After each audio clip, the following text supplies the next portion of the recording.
And now for closing remarks, I would like you to welcome Chief Rick Rappoport. He is Chief of Police, the City of Fairfax. Please welcome him.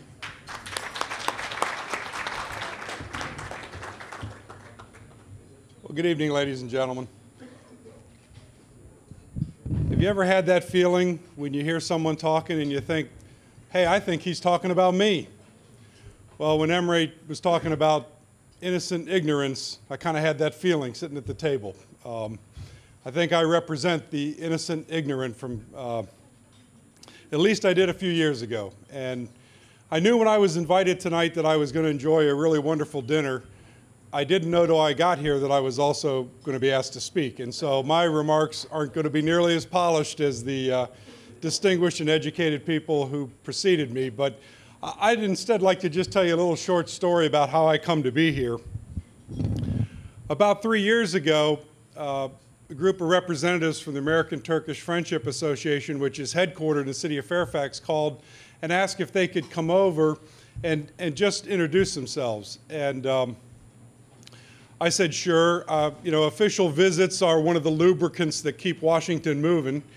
And so I expected it would be a nice little sit down, exchange of business cards, some introductions, a little conversation, and we would move on. And that's exactly what it was. Very nice people came. We had a nice conversation, and we all went back to work. And then a few months later, they called again, and they said, we'd like to come and visit you again. And I was a little surprised, but the first visit had been very pleasant, and so I said, sure, come on over. And so they came on over, and we had another very nice conversation. And this time, I was really struck by their sincerity. And we really did have a really great conversation. And it occurred to me that here's people that are headquartered in the city of Fairfax, and I said, you have the American Turkish Friendship Association here, as well as the Institute for Islamic Studies. I'd like to come visit your place the next time. Instead of you always coming to see me, I'd like to come and see you. And that really was the start of what I hope is seen as a very mutually enjoyable friendship and relationship. That led to an invitation to the Ramadan tent, which was also in the city of Fairfax. Again, I underestimated the hospitality.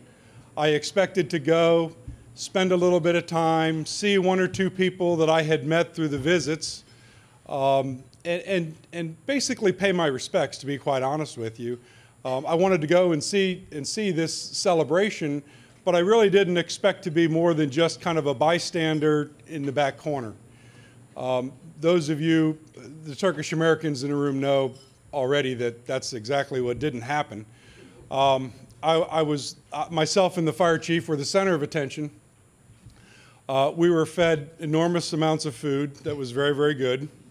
But what really struck me is how many people came up to us and wanted to talk to us that I hadn't met before. And that really surprised me, because many times people see us in uniform and they're somewhat intimidated, and they're a little hesitant to make that approach. That was not true of people in the Turkish American community.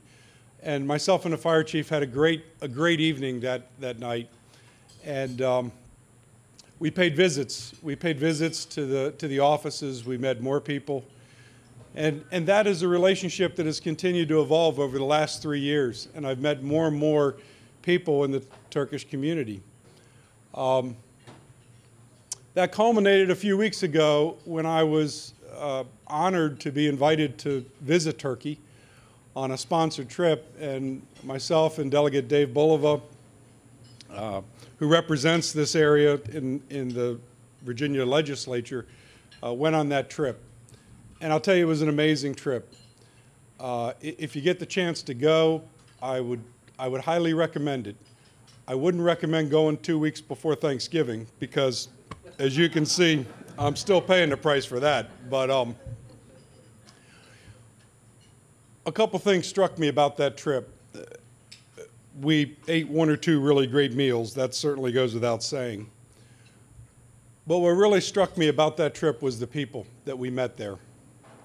Not just people that we met officially, but almost every night we were hosted in a family's home, and we got to meet real Turkish people with their families and to see what that looked like in reality. And what struck me was not just the sincerity of their hospitality, but we got to see people of the Islamic faith who were struggling to practice their faith as good, honest, decent people in the same way that we struggle here to practice our faith, perhaps as Christians, as Jews, as Sikhs, as members of other faith communities.